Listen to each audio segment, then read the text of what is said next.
आप में से कितने लोगों ने सरस्वती राजमणि के बारे में सुना है?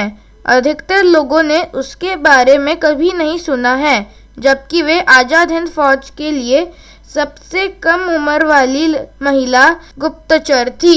सरस्वती राजमणि का जन्म 1927 में रंगून में हुआ था।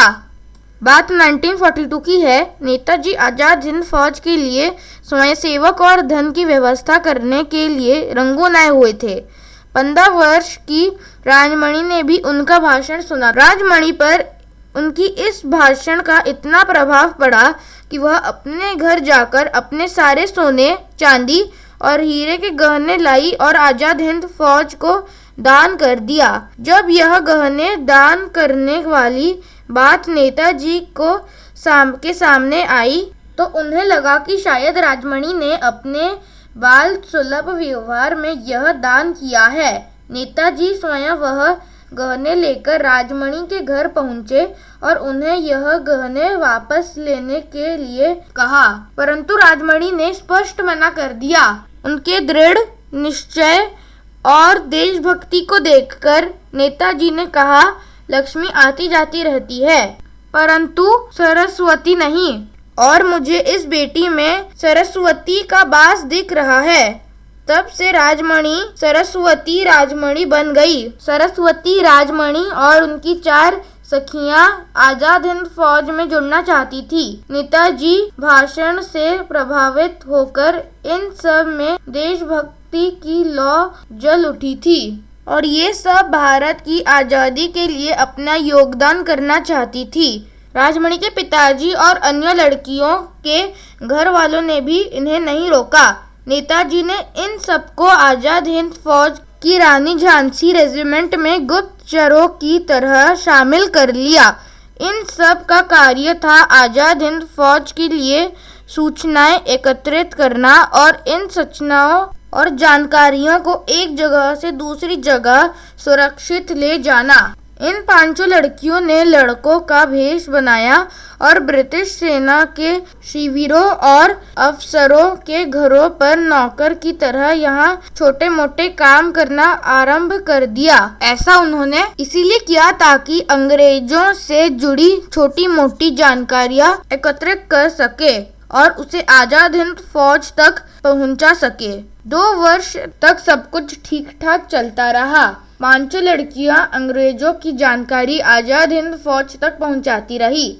2 वर्षों के बाद एक दिन सरस्वती राजमणि के एक सहेली को अंग्रेजों ने पकड़ लिया। उसको एक सैन्य शिविरों में बंद कर दिया।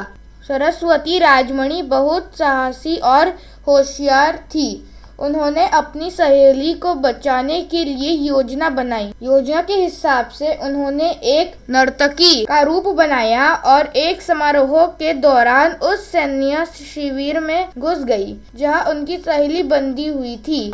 पुलिस अफसरों और सैनिकों को उन्होंने प्रसाद के रूप में नशे की दवाई खिला दी और अपनी सहेली को आजाद कराकर वहां से निकल भागी।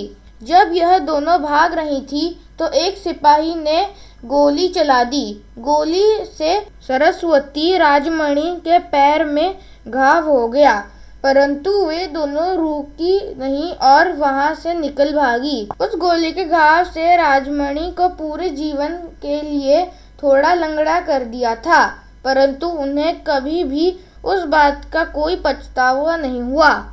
उनकी इस बहादुरी के लिए जापान के सम्राट ने उन्हें नेताजी के सामने पुरस्कार दिया था। उन्हें रानी झांसी रेजिमेंट में लेफ्टिनेंट भी बना दिया गया था। द्वितीय विश्व युद्ध के बाद आजाद हिंद फौज को समाप्त घोषित कर दिया गया था। नेताजी के निर्देश पर सरस्वती राजमणि अपने परिवार के साथ भारत वापस आ गई। उनके परिवार ने अपना सारा धन भारत की स्वतंत्रता के लिए दान कर दिया था। भारत लौटकर इस परिवार को एक बहुत आम गरीब परिवार की तरह रहना पड़ा।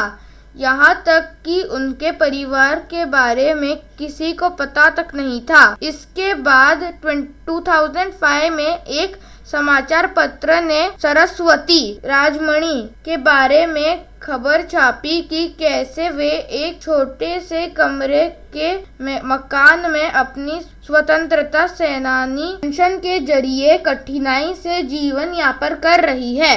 अपने इस सारे संघर्ष के बावजूद वे इस समय भी समाज की सेवा कर रही थी। पुराने कपड़े एकत्रित करके उन्हें सील कर पहनने योग्य बनाकर फिर उन कपड़ों को वह जरूरतमंद लोगों में बांट देती थी। उन्होंने अपनी पेंशन में से 2006 के सुनामी आपदा पीड़ितों के लिए भी दान दिया था। 13 जनवरी 2018 को हार्ट अटैक से सरस्वती राजमणि का देहांत हो गया। वीरांगना सरस्वती राजमणि को हमारा नमन। जय हिंद।